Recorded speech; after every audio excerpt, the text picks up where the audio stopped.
During his time at the head of the American foreign policy establishment, Henry Kissinger successfully advanced U.S. interests in world geopolitics and oversaw a relaxation of tensions with the USSR. As National Security Advisor to the Nixon government, his policy of détente led to greater dialogue between the two superpowers and resulted in bilateral disarmament efforts, including the Strategic Arms Limitation Talks and the Anti-Ballistic Missile Treaty.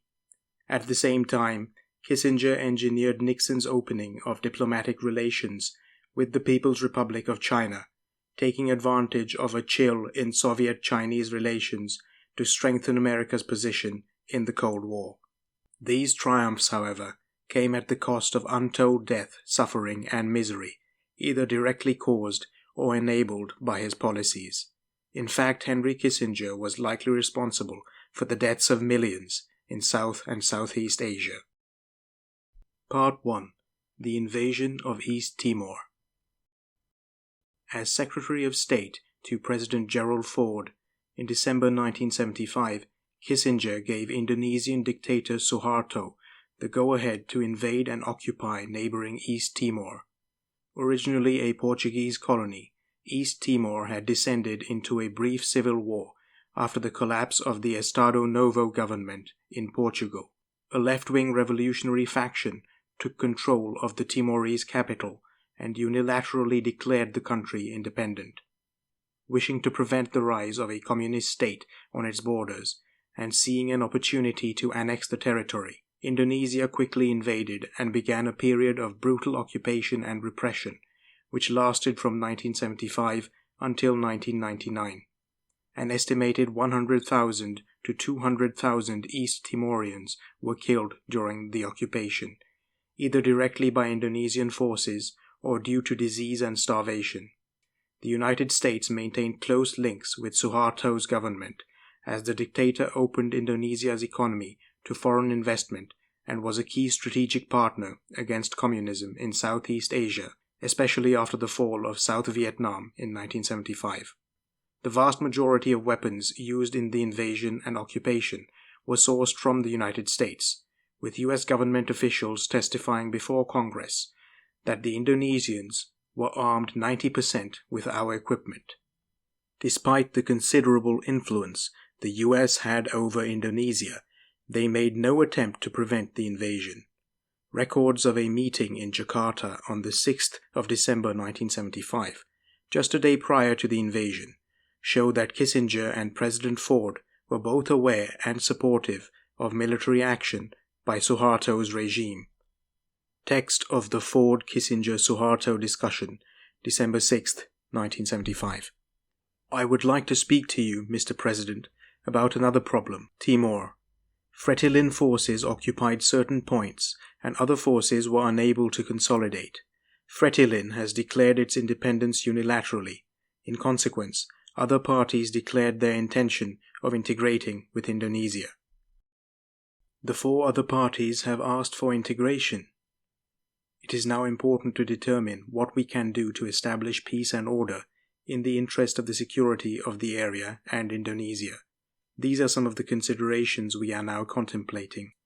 We want your understanding if we deem it necessary to take rapid or drastic action. We will understand and will not press you on the issue. You appreciate that the use of US-made arms could create problems.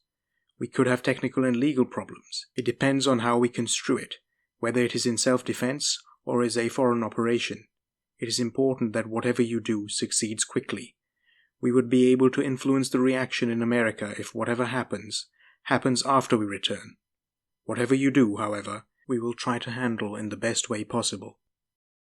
There will probably be a small guerrilla war. Fretilin represents former soldiers.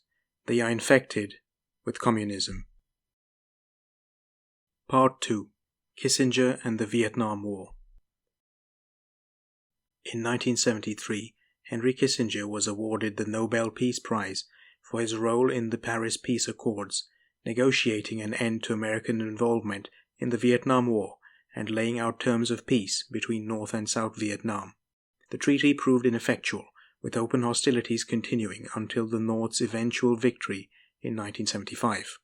The New York Times commented on the irony of the situation by calling it the Nobel War Prize, as Kissinger himself was largely responsible for prolonging the war and personally overseeing many of its atrocities.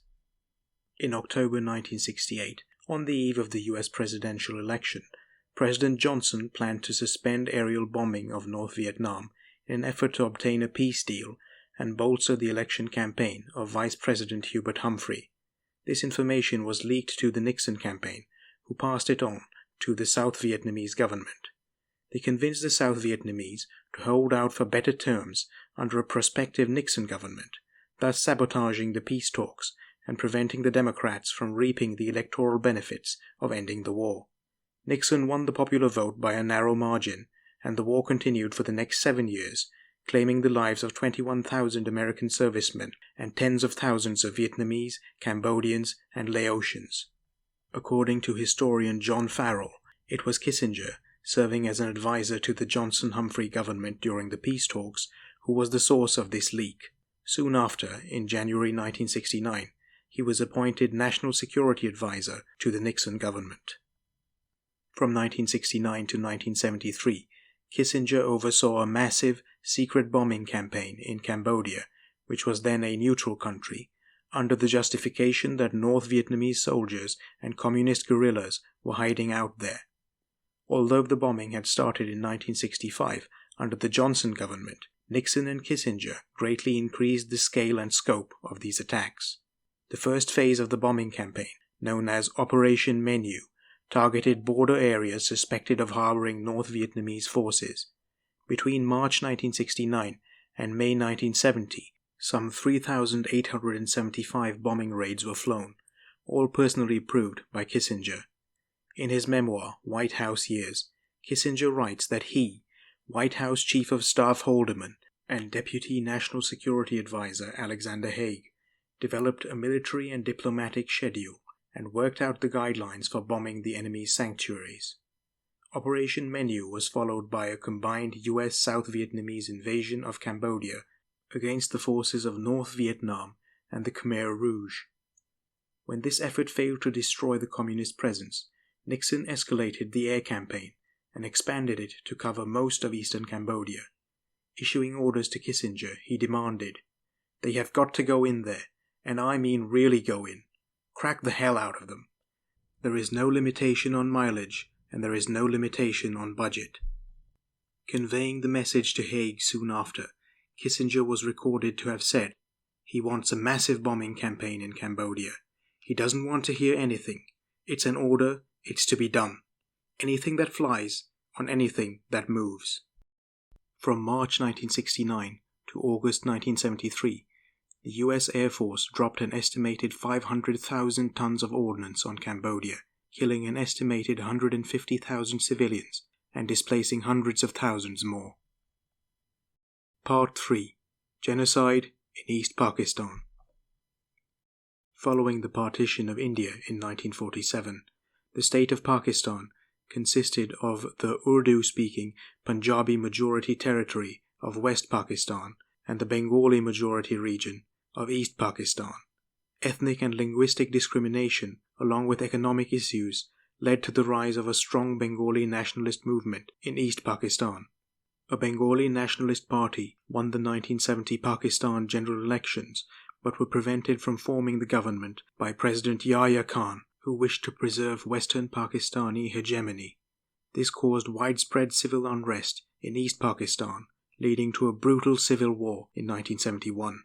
The West Pakistani-dominated Pakistan Armed Forces perpetrated mass murder against the Bengalis of East Pakistan, killing an estimated 300,000 up to 3 million people and causing some 10 million refugees to flee to India. A further 30 million were internally displaced by the conflict. Despite mounting evidence of genocide, the United States did nothing to restrain or condemn West Pakistan's actions. Kissinger's policy here was based on cold geopolitical calculation. Pakistan was friendly towards the United States and acted as a foil to India, which tilted more towards the USSR.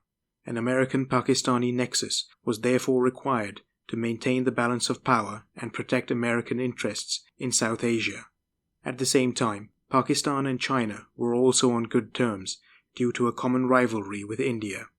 Kissinger needed Pakistan as a channel to establish diplomatic relations with China as part of his plan to weaken the Soviet position in Asia. US officials in the region urged the government to act.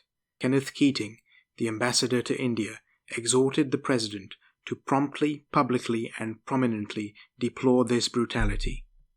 Consul General to East Pakistan, Archer Blood, wrote to Washington in protest.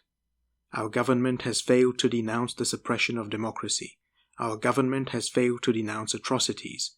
Our government has failed to take forceful measures to protect its citizens, while at the same time bending over backwards to placate the West Pakistan-dominated government and to lessen any deservedly negative international public relations impact against them.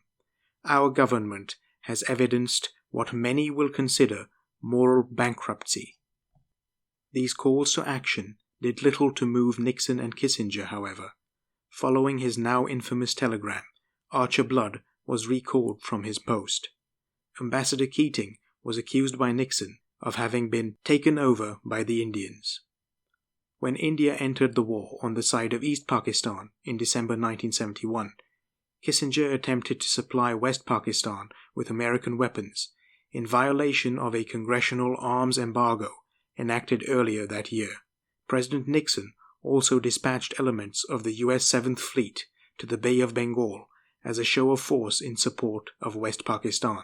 Despite this, the war was a military disaster for West Pakistan, resulting in the independence of East Pakistan, now known as Bangladesh. Here, as in East Timor, Vietnam, Cambodia, and Laos, Henry Kissinger is remembered not as a hero of the Cold War, but as a war criminal.